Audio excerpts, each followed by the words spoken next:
Imagina despertarte una mañana y encontrar todo el horizonte lleno de buques de guerra enemigos. No 10. No 50. Más de 100 embarcaciones extendiéndose hasta donde alcanza la vista, transportando al ejército más poderoso de la tierra, y vienen por ti. Sin refuerzos. Sin escape. Solo muros de piedra y la certeza de que si fallas, todo un imperio marchará a través de ellos sin resistencia. Eso es exactamente lo que ocurrió en el verano de 1480 en una pequeña isla llamada Rodas. Y lo que sucedió después demostraría que, a veces, la fortaleza más fuerte no está hecha de piedra, sino de los hombres que la defienden. Déjame llevarte de vuelta a ese momento en que un puñado de caballeros se enfrentó a todo un imperio. A finales del siglo XV, el Mediterráneo oriental no era una tranquila zona comercial. Era una olla a presión. Todas las grandes potencias tenían barcos navegando por esas aguas. Mercaderes, peregrinos, saqueadores, buques de guerra, todos compartiendo las mismas rutas marítimas estrechas. Y justo en medio de todo ese caos estaba Rodas. La isla no era enorme. Tampoco era el puerto más rico de la región. Pero su ubicación era perfecta. Cualquier barco que navegara entre el mar Egeo y la costa del Levante tenía que pasar cerca de Rodas. Controlar esa isla significaba controlar quién navegaba, quién pagaba impuestos, quién era atacado, y quién lograba regresar a casa con vida. Durante décadas, los caballeros hospitalarios habían administrado Rodas como una máquina militar disfrazada de fortaleza. No eran nobles ceremoniales jugando a la guerra. Eran combatientes endurecidos que habían aprendido que sobrevivir significaba disciplina, vigilancia constante y tratar cada día de calma como si fuera la víspera de un ataque. Desde el mar, Rodas parecía tranquila. Torres elevándose contra cielos azules. Piedra blanca reflejando la luz del sol. Pero dentro de esas murallas, los caballeros nunca se relajaban. Reparaban las fortificaciones antes de que aparecieran grietas. Movían las posiciones de los cañones conforme evolucionaba la tecnología de artillería. Almacenaban suministros como si siempre esperaran lo peor. Porque sabían que, tarde o temprano, alguien lo suficientemente poderoso aparecería para ponerlos a prueba. Ese alguien era el Imperio Otomano. Después de la caída de Constantinopla en 1453, los otomanos ya no estaban en ascenso. Ya habían ascendido. Sus ejércitos aplastaban a la oposición. Su marina crecía con rapidez. Y cada victoria reforzaba la idea de que el siguiente objetivo caería igual de fácilmente. En ese contexto, Rodas era como una espina clavada. Para el liderazgo otomano no era solo una cuestión militar.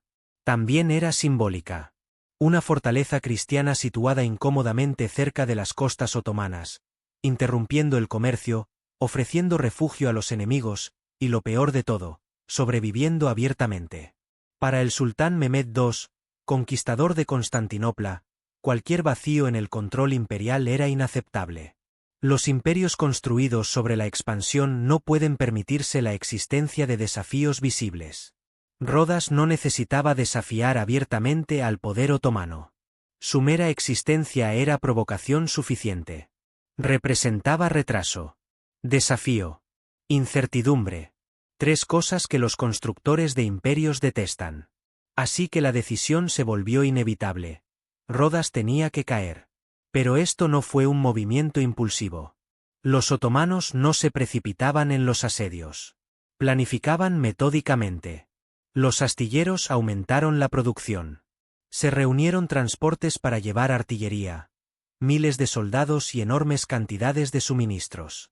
Ingenieros estudiaron informes de inteligencia sobre las defensas de Rodas, especialmente las fortificaciones del puerto y las murallas orientales. El mando recayó en Mesipasa, un líder experimentado elegido para equilibrar agresividad con control. Sus órdenes eran claras: no arriesgarlo todo. No precipitarse. Aplicar presión constante hasta que los defensores se rompieran. El plan asumía tiempo. Tiempo para aislar la isla. Tiempo para agotar a la guarnición. Tiempo para desgastar tanto la piedra como la voluntad. Los otomanos no esperaban que Rodas cayera en un solo asalto dramático. Esperaban que colapsará gradualmente, como un edificio hundiéndose lentamente en la arena. Mientras los preparativos continuaban, el Mediterráneo oriental empezó a cambiar. Los marineros notaban más buques otomanos moviéndose con propósito. Los suministros desaparecían de algunos puertos. Los rumores se extendían más rápido que los anuncios oficiales. Y Rodas escuchaba cada uno de ellos. Para la primavera de 1480, todas las piezas estaban listas. La flota reunida. Las órdenes selladas. Los soldados embarcaban sabiendo que no iban a una simple incursión, sino a una campaña diseñada para eliminar un problema que había existido demasiado tiempo. Cuando la flota otomana finalmente partió, no hubo grandes ceremonias. No hubo discursos resonando sobre el agua. Los barcos simplemente giraron hacia el oeste y comenzaron su lenta y deliberada marcha hacia Rodas. El asedio aún no había comenzado. Pero la cuenta regresiva sí. 23 de mayo de 1480. La flota otomana navegó hacia el oeste. La decisión estaba tomada. Esto no era una demostración de fuerza. Era una eliminación. La fuerza que comandaba Mesí Pasa era impresionante. Las fuentes contemporáneas hablan de decenas de miles de soldados a bordo de más de un centenar de barcos. Grandes galeras de guerra formaban el núcleo de la flota. Junto a ellas viajaban transportes cargados con infantería, caballos de caballería, ingenieros, suministros, y los verdaderos protagonistas del asedio, los cañones. No eran simples piezas de campaña. Eran monstruos diseñados para romper piedra. La flota no venía a amenazar y marcharse. Estaba preparada para quedarse frente a Rodas durante semanas, incluso meses, golpeando las murallas hasta que cedieran. Mientras cruzaba el Mediterráneo, su avance fue tranquilo, metódico, sin maniobras imprudentes. Solo el avance constante de una máquina militar segura de su poder. Cada milla recorrida reducía la distancia. Y el tiempo.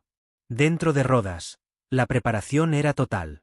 En el centro de la defensa estaba Pierre de Aubusson, gran maestre de los caballeros hospitalarios.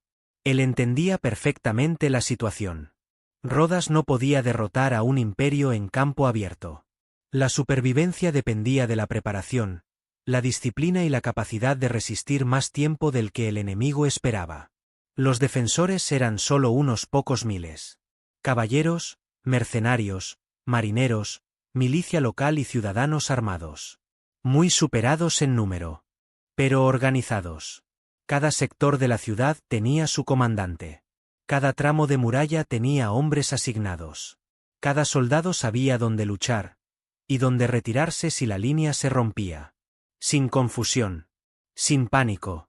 Solo resistencia organizada. Y cuando llegó junio de 1480, los cañones hablaron. El sonido del primer disparo rodó sobre el agua como un trueno. La piedra tembló. El polvo explotó en el punto de impacto. El asedio había comenzado. Meses de bombardeo siguieron. Murallas agrietadas. Hombres exhaustos. Reparaciones constantes bajo fuego. Pero la ciudad no cayó. El momento más peligroso llegó en el puerto, en la defensa de la torre de San Nicolás. Allí se libraron algunos de los combates más feroces del asedio. Ataques repetidos. Barcos destruidos. Soldados luchando entre humo, polvo y escombros. Pero la torre resistió. Y con ella, Rodas. Finalmente, el tiempo comenzó a jugar contra los otomanos. Las enfermedades se extendieron por los campamentos. Los suministros se agotaban. El calor del verano pesaba sobre hombres ya exhaustos. Cada día de asedio costaba más que el anterior. Y la realidad se volvió imposible de ignorar. Rodas no caería rápidamente. Así que finalmente se tomó la decisión. El ejército otomano se retiraría. Los cañones se silenciaron. Los campamentos se desmontaron. Y la flota que había llegado con confianza se marchó sin victoria. Rodas permaneció en manos cristianas. El precio fue enorme. Miles de muertos. Grandes partes de la ciudad en ruinas. Pero la fortaleza había resistido. El sitio de Rodas de 1480 dejó una huella duradera en la historia militar. Demostró los límites de la artillería contra una fortaleza bien preparada. Y convirtió a Pierre de Aubusson en un símbolo de defensa y determinación. Rodas caería décadas después, en 1522. Pero en 1480. Resistió. Porque a veces las mayores victorias no las logran los ejércitos más grandes ni los cañones más poderosos. Las logran las personas que se niegan a rendirse. Si esta historia te atrapó, dale like al vídeo y suscríbete para más historias profundas sobre las batallas que cambiaron la historia. Comparte este vídeo con cualquiera que ame las historias reales de valentía en medio del fuego. Y recuerda, la historia no trata solo de quien ganó, sino de quien se mantuvo firme cuando todo indicaba que debía caer. Espadas cruzadas, Pergamino.